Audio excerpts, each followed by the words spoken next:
I never figured I'd be the kind of guy to lock someone in my own root cellar and just wait for the sheriff. But life's got a twisted sense of humor. That cold October night, when I saw Judith Brainerd, a woman who'd made it her mission to hound me, and half the neighborhood prying at the old iron lock on my family's wine cellar, something snapped. She crossed a line that should never have been approached. So when that heavy storm door clanged shut behind her and she was sealed in there with all the memories my late wife and I had bottled up together, I didn't even hesitate. I walked over, slid my own padlock through the latch, clicked done, and dialed the law. If you're wondering, yeah, the rain was coming down in those thin, mean sheets that just soak you through, nothing dramatic, just steady and cold. The sky had turned to lead, pressing down on the valley, the kind of evening where the wind shoves old oak branches against the roof, and every inch of this land starts to feel alive. I'd spent nearly 20 years here, 15 of them with Sarah before cancer took her, and I know every groan and sigh this place makes when a storm rolls in. I'd been in the greenhouse fiddling with tomato vines, feeling the shift in the air that says, "Hey, buckle up, something's coming." I buttoned my jacket, thought about calling it a night. The root cellar sat behind the house, tucked into a slope, just an oak door and a greened-up iron lock. If you know how to jiggle the key, it works every time, just like my grandfather meant it to. Sarah and I used to keep our homemade wine down there. She'd write little notes on the labels, goofy stuff about the harvest, and those bottles became a little museum of our years together. After she died, I couldn't touch them. They just sat in the cool dark, quietly waiting for someone to remember. I guess I should have seen Judith coming. She circled my place for months like a hawk, waiting for something to die, finding reasons to play cop in a neighborhood that never asked for one. 3 months back, she mailed me a fake HOA letter claiming my fence was too high by 6 inches. 6 weeks later, she blasted photos of my compost bin on the internet, griping about the smell, even though she lived 4 houses away and unless she had a bloodhound's nose, couldn't have smelled a thing. Then last week, she was out at my driveway, phone in hand, filming my garden beds like she was documenting evidence for some court of public opinion. I did what my lawyer said: document, don't engage. Avoid direct confrontation. So I watched, I waited, and I kept my phone handy. That evening, as the light bled out of the sky, I caught a weird flash near the root cellar. Just a hint of yellow, not natural, not lightning, more like a raincoat. My heart stuttered. I pulled out my phone, loaded up the security cam app spotty signal as usual, and there she was, Judith Brainerd, in her banana-bright raincoat, hunched at my cellar door, working a metal pry bar like she was opening a safe. I could see her nervous little glances over her shoulder, furtive, guilty. This wasn't just another fake HOA warning. This was straight-up trespassing, breaking and entering. My jaw locked. I wanted to yell, to stomp out there and give her a piece of my mind. But I could hear my lawyer's voice. Don't engage. Let the law handle it. So I stayed put, thumb freezing as I recorded every second. She got the lock. I heard the scrape, the soft click, and the door swung open. Judith slipped inside, flashlight beam bouncing across shelves lined with jars and bottles with 20 years of my life. I stood in the rain, watching, furious and weirdly empty at the same time.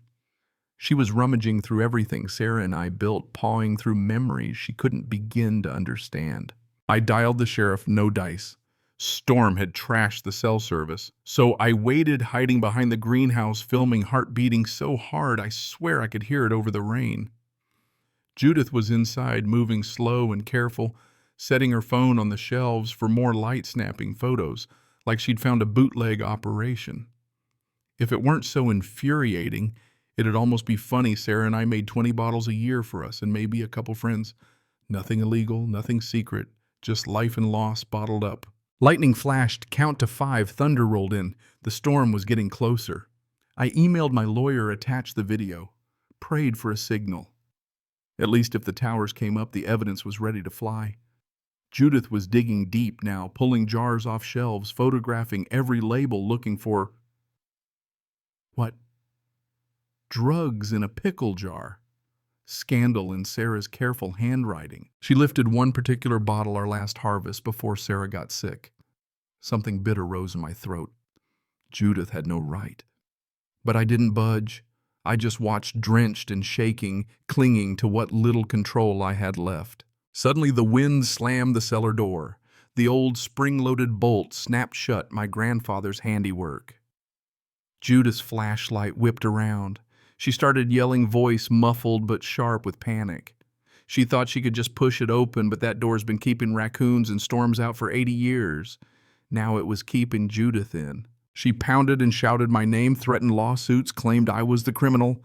But I was done with her noise. I walked across the muddy yard, padlock in hand, rain streaming down my face. She was screaming, promising the full wrath of the imaginary HOA, but I didn't answer. I just locked the door and turned away. Karma had finally decided to help. Back in the house, soaked and trembling, I tried the phone again, still dead. I opened my laptop, pulled up the security footage, saved it to every backup I had. Then I waited, candles ready for when the lights inevitably flickered out. Somewhere outside, Judith was learning about boundaries, real, physical, legal boundaries. The storm raged on. Judith's banging faded, replaced by the relentless noise of wind and rain. At some point, her yelling just turned into a distant thumping, then nothing. I thought about Sarah, how she'd have handled this, maybe with more grace, maybe not. She was kind, but she didn't put up with bullies. I knew she'd want this handled by the book. So that's what I did. Sometime past midnight, I finally got a signal. I called the sheriff's office. Trespasser locked in my root cellar. Breaking and entering. Evidence on video. They said help would come when the roads were clear. The lights died not long after. I sat by the window in candlelight, listening to thunder shake the old house, watching the rain paint everything in streaks and shadows. I felt no guilt. The cellar was safe. Judith wasn't in danger except from her own arrogance. I remembered what my lawyer told me. People like Judith count on you caving. If you don't, they eventually go too far. By dawn, the storm had blown itself out. The yard was a disaster, branches down the garden flattened, but the root cellar stood solid. I called the sheriff. They were already on their way. The sheriff pulled up in his mud-splattered SUV, his deputy right behind. I gave them the rundown, showed them the footage. No drama, just the steady, flat way folks in law enforcement have when they've seen it all before. We crossed the yard to the cellar. The sheriff knocked, called out. Judith, looking like she'd aged 10 years overnight, stumbled out ranting about how she was just trying to help the community, how I'd trapped her. The sheriff let her ramble, then calmly laid out the facts. She broke in. There's video. The homeowner called the law. Her being trapped was her own doing. The deputy cuffed her. Read her rights. For once, Judith was silent. The fight drained out of her. The neighbors started drifting in, folks she'd harassed, accused, photographed. They watched as she was led to the patrol car, and I saw, maybe for the first time, a flicker of shame cross her face. The sheriff turned to the crowd. Anyone else have stories? 3 hands shot up. Turns out it wasn't just me. The so-called illegal daycare, the man with the barking dog he never owned, the lady accused of recycling crimes, all stepped forward. The deputy took notes, built a case. Judith tried one more time to play the misunderstood martyr. I was just trying to keep the neighborhood safe, she whispered. The sheriff shut her down. Intent doesn't erase the law.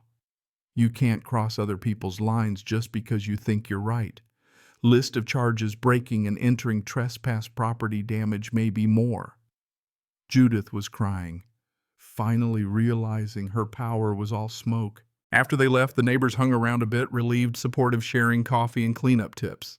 I went down to the cellar, found it a mess, muddy footprints, jars opened, memories pawed through, but nothing that couldn't be put right. I put the bottles back where they belonged. I held the last one Sarah and I made, read her handwriting, and for the first time in years, I didn't just feel loss, I felt resolve. 3 days later, I signed papers at the sheriff's office.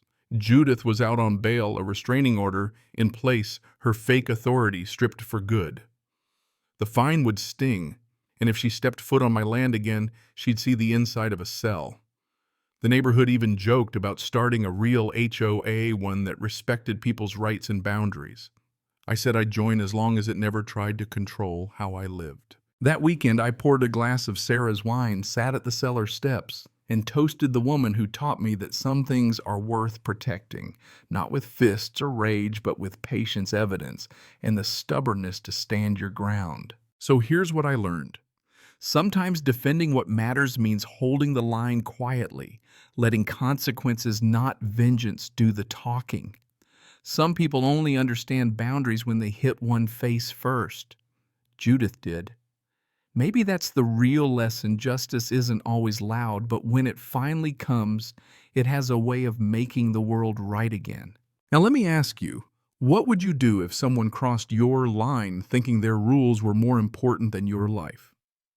Where do you draw the line between standing up and letting things slide? Drop your stories and your thoughts below. Justice, karma, boundaries. Where do you land? And hey, if you've ever dealt with a Judith or you just love a good story where the right side finally wins, don't forget to subscribe, and tell me where you're watching from. Your stories matter too.